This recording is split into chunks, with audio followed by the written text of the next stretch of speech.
Meow! It's Mr. Bear, oot and about on a walk.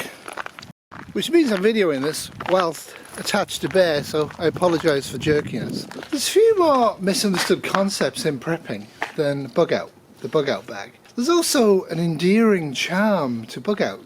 People want to feel they have a bug out bag that will cover them for any eventuality and make them and their loved ones survive an SHTF event, whether local or national or global. And sure, I have bug out bags, and I also had an inch bag, I'm never coming home bag at one point, but I evolved in my thought process, and it's time to go back and revisit my inch bag and my bug out bag videos, which are going to be linked up there. I long ago created an inch bag, I'm never coming home bag, and it was massive and heavy. Hello everybody, Hoofless Cat.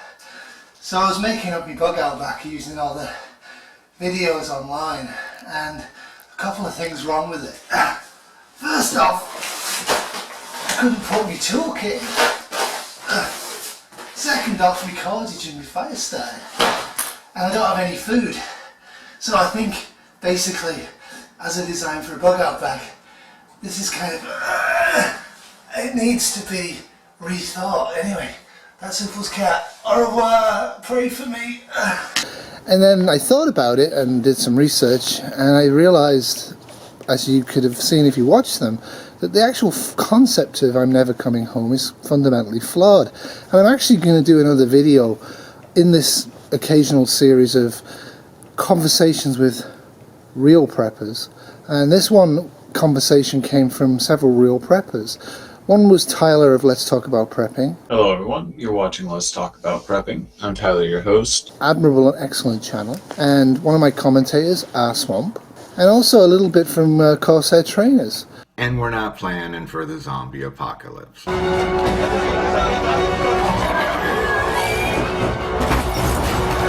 They all kind of allowed me to think about my own thoughts, and my thoughts are unique, as hopefully everybody's are. But inch bag is a failed philosophy, and I will go into that, and it's just a really dopey idea, and I don't care what you say. Without no resupply and no in-ground stuff at your location that you finally fetch up at, an inch bag is a refugee bag that's really, really heavy. But what about a bug out bag? Everyone should have one, right? Well, our Swamp would disagree, and I agree with him. I've evolved my thought process over the last 2 years or so. I've always felt bugging out should be going from A to B, and at B or C or D you should have redundancy. You'll have resupply. That you shouldn't be carting 3 types of hairbrush, however attractive your hair has to be on the bug out, or half a ton of ammunition because you intend to fight your way there. You should be going on little travelled ways that you know, and you should be able to sleep in buildings that are abandoned or tent during the day and travel at night with reasonable safety, and you shouldn't need to cook food unless it's winter. Now we're in the middle of our deep winter here in Canada, as you can see. It's actually really hot. Not a good sign for the summer, but there you go. So I think where I've come to is that the bug out bag and bugging out are both failed concepts. As failed as the inch bag concept. Bear with me. So why am I saying that? Well, I'm saying that fundamentally for multiple reasons, and the first and the most obvious reason is that where are you bugging out to? If you have no destination, it's a refugee bag or it's an in-home emergency bag, both of which are a good idea, and I'll get into the types of bag that I do think should exist in a bit. The other basic problem with bugging out is that people have no realistic idea of what it would be like in a bug out situation. We can guess, and we know it won't be great, but nobody really knows. But yeah, you need to have a bug out bag, but I'm saying you don't. So what am I saying you absolutely need to have? I'll get into the types of bag you absolutely need to have. The most important type of bag you need to have is an everyday carry bag or pockets that'll help you get home in any sort of an emergency, no matter what it is. The second type is a car kit in everybody's car to stay in place for up to 2 weeks if it's a radiological event, and to get home as safely and as fast as possible. Try not to bug out with an English Bull Terrier, you really won't get very far. Of course, one of the things you can do is you can practice bugging out, going home, getting away, by walking. Now hopefully you'll be able to drive a car, hopefully you have enough gasoline stored, hopefully the roads are open and safe, but they might not be. So you might want to use a bicycle, and you should have working bicycles, and you should be able to ride comfortably 10 to 20 miles on them. Golden rule here is if you can walk or bicycle for a certain amount of time without feeling discomfort, you can go 3 times that in an emergency. You will be uncomfortable the next day. Wasn't supposed to be windy, wind's picking up. So I will do the rest of this indoors because wind noise sucks. And you guys haven't given me millions of dollars on Patreon to buy decent outdoor equipment and a crew. You'll all be glad to know that Mr. Bear did survive that little bug out trial, which is good news, isn't it? Anyway, I've got a bit of a cold, so my voice is off, more than off than usual. I apologise. The third type of bag that I think everybody should have is actually a very, very important bag that I think a lot of preppers actually are overlooking. Known by various things, but mostly known as the 72-hour kit. It also is known as an evacuation bag or an earthquake kit. These are quite common. In fact, they should be in every home, in every office and every car in earthquake zones, realistically. But basically the bag has 2 purposes. The bag is designed to give you minimum amounts of food and water and shelter and heat, and hopefully rescue tools like gloves and maybe even a little crowbar in the event of a sudden earthquake in your area. The idea is that you would shelter in place in your office or your home until rescued by the official government. Okay? That's the idea of the 72-hour kit. And I think they're vital. I don't think a lot of preppers have that. I think a lot of us have stuff in our homes, which is why my 2 main bags here are the everyday carry to get you out of trouble where you are and help you get home, and the get home bag to get you from where you are in trouble to get back home. So that's the 3 bags that I would recommend. Not an inch bag, not a bug out bag. We'll get into this in a bit.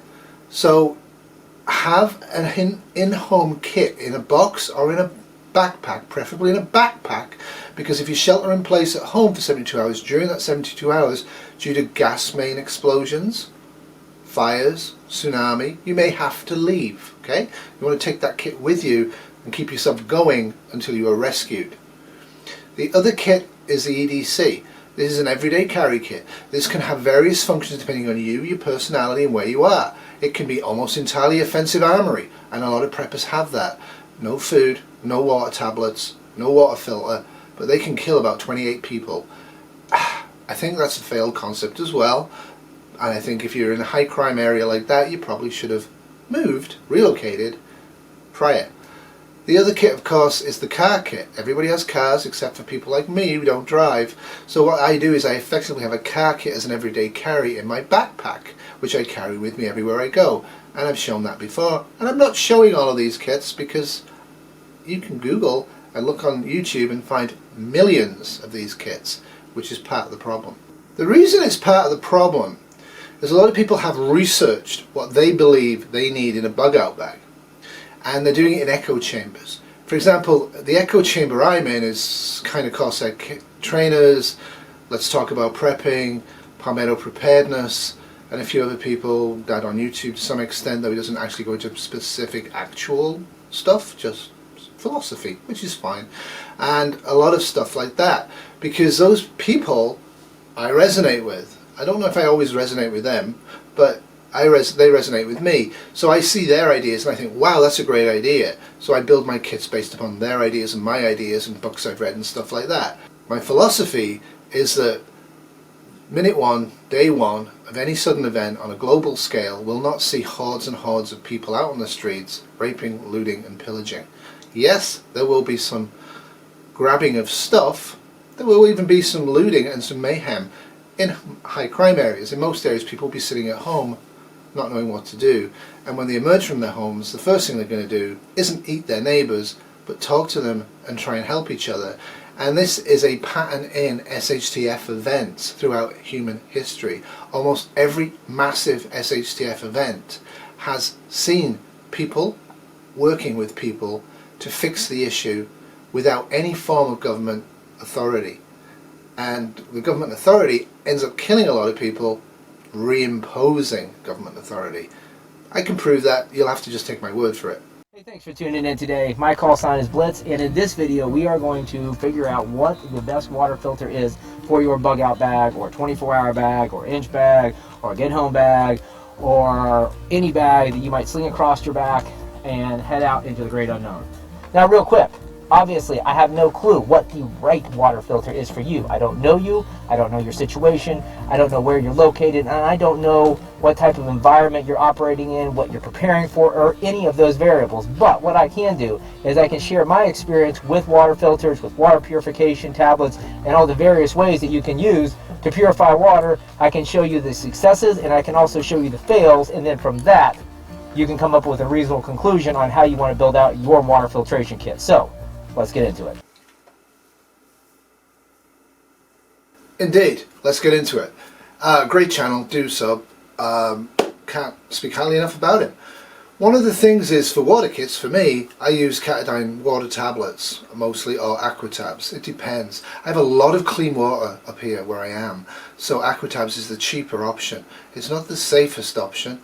It is the quickest option. Catadine takes 4 hours, but it does sterilize everything out of the water. So I tend to use tablets as well as water bowls in my plans because I don't really foresee not having water available. Obviously, if you won't have water available easily, you need to be looking at carrying water in addition to filters. And if you live in a heavy industrial area or a heavily farmed area with lots of pig farms, you probably should move. But if you do, you need a ceramic water filter of some type to really get rid of some of those metals, the heavy metals and arsenic specifically, that you might be ingesting from contaminated water sources as you try to get home, or, of course, here we go, bug out to your retreat location. Hold on, Pooples, I said that you don't need a bug out bag. It's a failed concept. It is. Stay with me. I'm going to answer that now. The thing with a bug out bag is the bug out bag is designed for one purpose and one purpose only. That if you suddenly, in a matter of seconds, have to leave where you are, you can do so by grabbing that one bag or 2 bags or the coat. Bug out bag coats are a thing, going to be a thing anyway. You grab it and you leave. So you're not staying in place frightened, worried about security or fire or flooding. You pick it up and you leave. And everything within that bag is contained with 2 purposes in mind. So I'm going to do a Joe Biden impression. Okay, Fat? Number 1, the bug out bag is designed to keep you safe and fed and watered and sheltered as you journey home. Okay? It's a get home bag, because home is where the preps are. Home is where the security is. Home is what you know. Home is the location you are very familiar with. That is a very important thing in a unrest or a SHF event. The second thing, number 2, that's my Biden impression. Number two, what you would need the get home bag for is simply to get you home as fast as possible. This is the part that is very confusing to a lot of preppers. Having spent time in the military, they only know that. They haven't evolved thinking into civilian SHTFs. I can tell you that in the military, you have to have a lot of redundancy.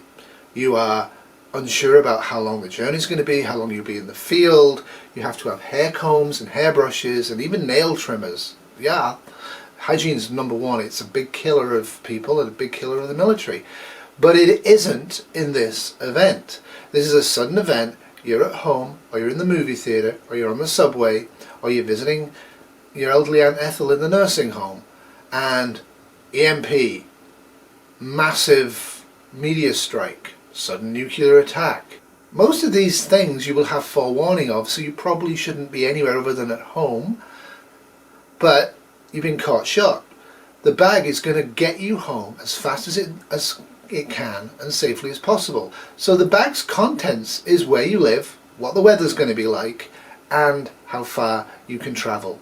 How far you can travel is dependent on your age and your physical ability and the terrain and the environment. The environment isn't just the trees and the plants and the buildings. The environment is also the social economic environment. Can you just pull out $200 from your get home bag, get an Uber, and be driven home? That is what you need to do if you can't use your car. Is your car got enough gasoline to drive you home? All of these things are factors, but you always, because you need to think about worst case. So assume there's no cars, assume there's no buses, assume there's no gasoline, assume the streets are very unsafe. So you want to shelter in place and then get home at night, avoiding people, because people are kind of threatening in these situations. You want to get home, but you want to get home as fast as possible.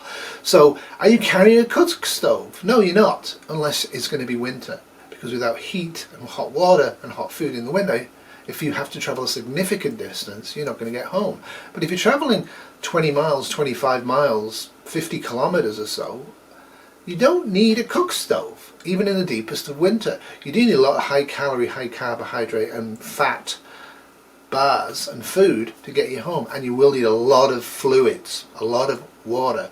And this is one of the few cases where things like Gatorade are actually okay. Gatorade's not a healthy product and nobody should be drinking it. But if you are doing sudden and prolonged extra activities, it's an ideal thing to be carrying. And so carry some powdered Gatorade, carry bottles of water, carry tablets, carry a ceramic filter, carry whatever you need to get you from where you're likely to be back home as fast as you can, and as safely as you can, and as comfortably as you can, without putting weight into the bag. Weight by itself, redundancy. One is none, two is one, etc. Yes and no. The more weight you carry, the slower and the more uncomfortable and the more risky the return home will be. So you're at home, you've got your preps, you're writing out the event. You are preparing for long-term survival and sustainability with your localized community or group or whatever. You're writing it out. But at the beginning, middle or end of the event, it dawns on you that you probably will be safer by taking the risk of traveling from your home to a pre-supplied bug-out location. The bug-out bag will get you from your home to your location, your retreat, your secondary home, where you plan to survive and thrive if your original home won't be safe to do that. Now you can of course have get home bags in your car and at your office that you will actually plan to go home, can't get home, then go to the retreat.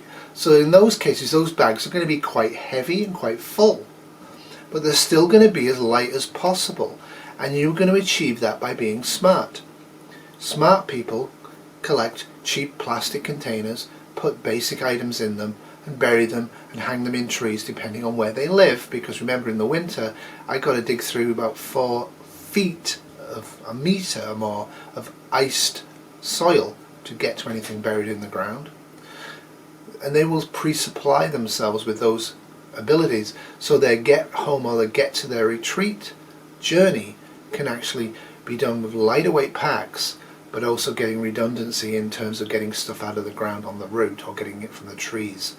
And then when they get to their retreat location, they haven't got a retreat location with everything in the home or the mobile home or whatever they've built in it, or the little cabin they built off in the wilderness. The stuff is also cached, placed, not only in there, but around the perimeter. So if somebody, and it's unlikely if you've been smart about your retreat location, but if some group of people have took over for the time being or are occupying that for the time being, you don't necessarily have nothing but the bag. Okay, so I mean, people like Penny University will argue with this, and have argued with this in an extremely rude way to me, which is why I unsubbed him and no longer look at his channel some time ago, because they're not have the mindset. Their mindset is a fear-based, aggressive mindset that everything is going to be bad, and if you don't have a particular gun or a particular number of ammunition rounds, you won't make it. And if you don't have a team to fight with you, you won't make it. Whereas the truth of it is, avoiding violence, avoiding fighting, having a good, strong, connected network, either casual or local, is a great idea. For example, if you have, like we are building, a solar passive home in a very rural area, like, do you know your neighbors? Do you know people in the local area? Do you eat food with them? Do you say hi to them? Do you help them out? Do they help you out? Are you part of the community that you're retreating to? A lot of people aren't part of the community they live in now, their home. They don't even know their neighbours' names, or they might know their name, but their interaction with somebody who lives literally 2 yards from them is good morning, good evening, weather's a bit bad. Holy doodly. Priority of survival is community. Be known, be liked, and assess people around you that are going to be there probably in a sudden event. Relying on a huge bug out bag that's a dependency thing, that you go into the forest and you avoid people because people are the threat. Yeah, they kind of are in some degree, but you're not going to make it. You need a huge amount of calories. The idea, the fantasy that your bag, you can head from your normal life right now, on foot, in a dangerous situation, with one bag, and your family are on your own, and go deep into the wilderness, so deep you're not seeing other people that have done the same thing, who are also heavily armed and running out of food, and that you'll be able to trap and fish and hunt and preserve all the wildlife you need to be comfortable to not only live there for months to years. This is the key thing. I've done videos on this. But to gain the calories from doing that, to do that, it's a huge amount of calories to trap. Even to walk down trap lines in the bush is not that easy, and it certainly burns a huge amount of calories. And it also puts you at risk, right? All this tootling around in the open, in the forest area, however heavily armed and skilled you are with your rifle or your pistol or your knife, it doesn't take much for an 8-year-old child to sit in a bush for 4 hours silently because they know you going that trap line and just shoot you in the back, right? Why they would do that is another matter. This, again, a lot of prepping online is fear-based. It's fear porn, right? If someone's going to shoot you in the back, you're going to die, right? If the event is going to kill you right at the beginning, like it's a pandemic or whatever, it's going to kill you, right? Hopefully your preps will be found by somebody that's been lucky enough to survive and can use them, okay?